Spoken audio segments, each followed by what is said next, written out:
жана кээ бир менин урматсыз кесиптештерим ушундай улуу күнү уят ишке барбасаңар болот эле. Ушул өкмөткө бооруңар ачып атат да. Жан тартып атасыңар. Карапайым калктыга деле жаныңар ачып койбойбу? Ушул өкмөттүн шалакылыгынан коронавирус менен күрөшө турган 98 врач бүгүн өмүрү менен күрөшүп калды. Ушул өкмөттүн шалакылыгынан го. Улуу ата мекендик согушта штрафной батальон деген болгон. Куралы жок согуш кайдаган. Алар жок болгончо биз октолуп алайык деп. Врачтарды ошентип алдыга айдады.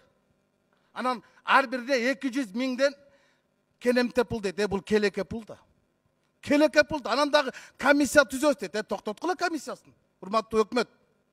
Дача суу эмес да бул силерге комиссия түзүп ар бирин иликтеп чыга тургандай. Алар врачтар ыйлап атат. Ыйлаган врачтарды кечирим сурап атасыңар.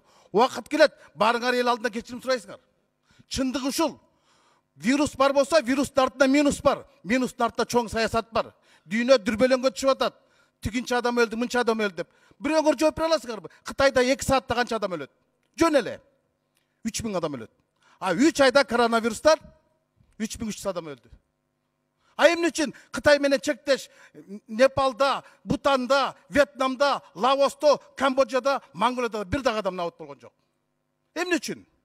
Эмне үчүн килеген Россияда bir ayda 170 adam koronavirüsten nabut boldu. ДТП'дан, жол кырсыгынан 1,5 мың адам кайтыш болду. Саясат бар да. Анан кийин силер өзүңөр айтып атасыңар, буну саясатка аралаштырба деп. Саясатка өзүңөр аралаштырып атпайсыңарбы? Өзүңөр ак халатчандарды ушинтип атпайсыңарбы? Кайрылтып атпайсыңарбы? Өзүңөр сөктүртүп атпайсыңарбы? Жанагы Киргизка деген кыздарга. Анан келип олтуруп карапайым элге жумтасыңар. Урматтуу депутаттар, biz жыйынды токтотпой коронавирусту токтотуш керек. Анан контрабанда менен коррупцияны токтотушубуз керек.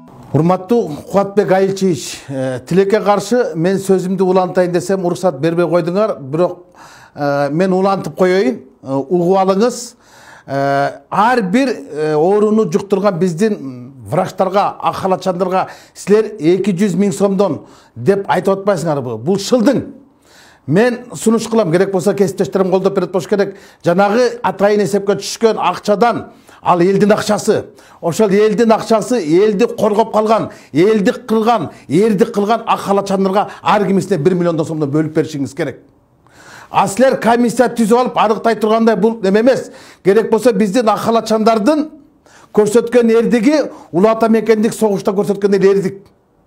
Bunu sizler ошондой кылып баалагыла. Силер баала албай жатасыңар. Силер тескерисинче ак халатчандарды бүгүнкү күнгө чейин алдыңарга санайтып, артында жашында иш кылып атасыңар. Бул уят. Ошондуктан мен сунуш келтирем. Как депутат катары ар бир врач 1 миллион сомдон кенемте пул алыш керек. Ооруну жуктуруп алгандыгы үчүн. Силер айтып атасыңар, кокус дүйнөдөн өтүп кетсе 1 миллион десе, тирүүлөрдү ойлобойсуңарбы силер? Тирүүлөрдү ойлогула. Анан коронавирус деп. Билебиз, бунун артында эмне чоң саясат жатканын. Разборка кылабыз, кийин жооп беребиз, биз качпайбыз деп. Силер өмүр бою качып келгенсиңер. Дагы жоопкерчиликтен качасыңар. Бирок акыреттен, акыйкаттан кача албайсыңар. Мен ушуну айтып коеюн дедим, мен ушуну улап коеюн дедим. Рахмат сизге.